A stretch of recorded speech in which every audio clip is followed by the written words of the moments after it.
religion is an insult to the Creator. That's Samuel chapter 15 verse 3. Go and attack the Amalekites.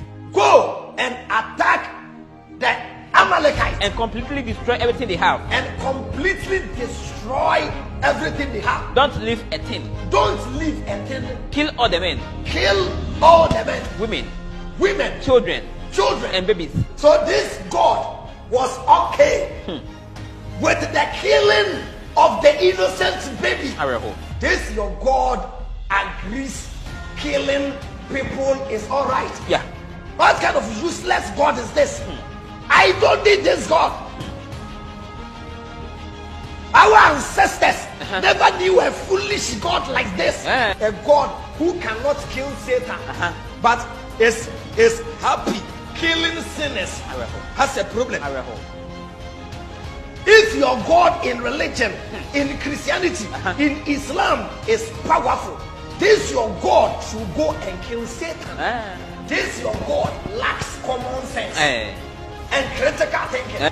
We will question your God. So the Lord was angry with them. The Lord was angry with them and said to Moses, take all the leaders of Israel. Take all the leaders of Israel. And in obedience to me. Execute them in broad daylight. Execute them in broad daylight. A bloodthirsty God. What kind of God is this? This God needs blood. Kill. That God wants you to kill for him to jubilate.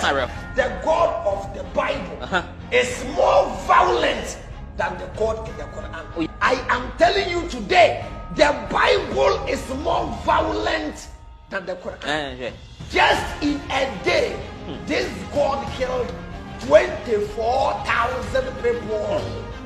It had already killed 24,000 people. It had already killed 24,000 people. This your God got hungry. Killed 24,000 people. What kind of useless God? Tell that God to go and kill Satan. Nonsense. My name is Abraham bin Moshe. No pastor can stand in my presence. No pastor on this planet will accept a debate from me whether the God of the Bible is a just God.